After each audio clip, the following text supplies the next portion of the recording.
आजची बैठक जी झालेली आहे, काय निर्णय झाले त्या बैठकीत? आजची बैठक ही पक्षाचा एक प्रोटोकॉल होता की उमेदवारी जाहीर झाल्यानंतर या ठिकाणी एका विधानसभा मतदारसंघामध्ये एकत्रित येणं आणि पक्षाच्या निवडणुकीच्या ध्येयधोरणं जे आहेत ते वेगवेगळ्या पक्षाच्या वेगवेगळ्या पॉलिसीज असतात, त्या संदर्भामध्ये चर्चा करणं आणि निवडणुकीचे ध्येयधोरणं करण्यासाठी आज खऱ्या अर्थाने एकत्रित बैठक बोलवण्यात आली। कालची जी बैठक झाली होती अकलूजमध्ये, त्याबाबत काय चर्चा झाली आणि काय तुमची काय भूमिका आहे याच्याबद्दल? नाही, कालच्या बैठकीच्या बाबतीत या बैठकीमध्ये कुठलीही प्रकारची चर्चा झालेली नाही। माळशिरसचे प्रतिनिधी होते, माळशिरसचे सर्व प्रतिनिधी होते।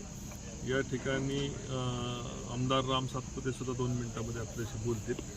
कुठल्याही प्रकारची निगेटिव्ह चर्चा आणि कोणाच्या विषयी निगेटिव्ह चर्चा झालेली नाही। हा पहिला मुद्दा बैठकीमधला होता। सगळ्यांची लोकप्रतिनिधींची अपेक्षा आहे की माहितीची वज्रमुठ राहावी, जे कोणी नाहीत त्यांना या ठिकाणी महायुतीच्या या वज्रमुठीत सामील करण्यासाठी वेगवेगळ्या लोकांनी, आदरणीय आमचे जिल्हाध्यक्ष दीपक आबा असतील किंवा आदरणीय दादा असतील, या सगळ्यांनी वज्रमुठी संदर्भामध्ये चर्चा करणार आहेत।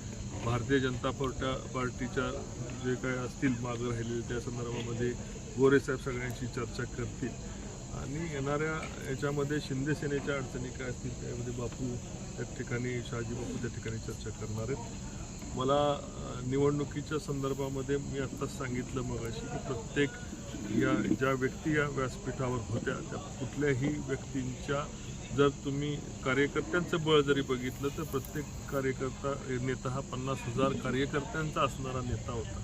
सर्व नेत्यांचे कार्यकर्त्यांची जरी या ठिकाणी मतांची गिनती झाली तरी 7-8 लाख लोक या ठिकाणी मतदान होईल।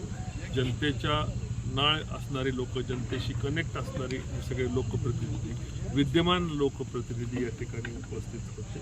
आत्ताचे सर्व या ठिकाणचे आमदार जनतेशी कनेक्टेड आहेत, सगळे आमचे जिल्हाध्यक्ष जनतेशी कनेक्टेड आहेत, भावना लोकांच्या माहिती आहेत आणि त्यामुळे कुठलेही रुसवे-फुगवे न करता उमेदवारी जाहीर झाल्यानंतर ताबडतोबीने एकत्र येऊन या ठिकाणी माढा मतदारसंघाचं लीड जास्तीत जास्त खेचण्याच्या दृष्टीने, जास्तीत जास्त त्यांच्या मतदारसंघामधून लीड देण्याच्या दृष्टीने आज नियोजन झालेलं आहे। काल जी झाली त्यानंतर पक्षाकडनं तुम्हाला काही सूचना आल्या का? नाही, पक्षाकडनं मला त्या संदर्भामध्ये सूचना कुठल्या आलेल्या नाही। बहुतेक पक्ष पातळीवर त्या विषयावर अजून काही दखल घेतली गेली नाही। पक्ष त्याच्या विषयावर चर्चा करेल आणि पक्षाचे नेते फार समृद्ध, आज महाराष्ट्राचं नेतृत्व जे सांभाळतात आदरणीय देवेंद्रजी, या ठिकाणी निर्णय घेण्यास चाणाक्ष असणारे आणि योग्य वेळेस योग्य निर्णय घेण्यासाठी असणारे गोष्टी आपल्या सर्वांना परिचित असणारे देवेंद्रजी त्या ठिकाणी योग्य निर्णय घेतील आणि पक्षाअंतर्गत एक शिवपक्ष हा शेवटी घर असतो, एका घराच्या अंतर्गत असणारा कलह आणि काही वाद असतात ते पक्षातले वरिष्ठ नेहमी वडील मंडळी एकत्र येऊन संपवतात।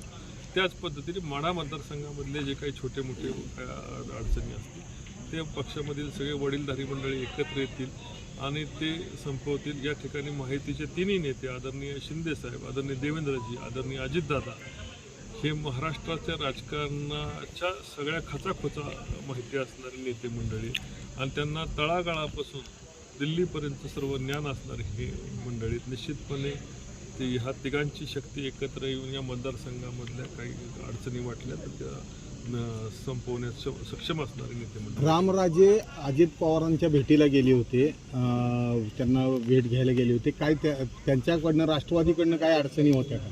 नाही, रामराजेंच्या बाबतीत मलाही आता पत्रकार बंधूंकडून कानावर आलेलं आहे, कदाचित ते महायुतीचा काम करण्याचा निर्णय लवकरात लवकर घेतील अशा संदर्भातलं मला एका पत्रकार बंधूचा फोन आला, पण माझी त्यांची अजून व्यक्तीशी काही तशी चर्चा झालेली नाही। आव्हान कसं वाटतं? माढा लोकसभेचं आव्हान कसं वाटतं? माढा लोकसभेमध्ये आव्हान देण्याकरता उमेदवार तरी समोर असला पाहिजे। सातत्याने विरोधी पक्षाचे उमेदवार हे रोज चेंज होत आहेत आणि त्यांना उमेदवार जो उभा राहतोय तो या ठिकाणचं बळ बघतोय आणि माघारी फिरतोय, त्यामुळं अजून तरी मला कोणाचं आव्हान दिसलेलं नाही।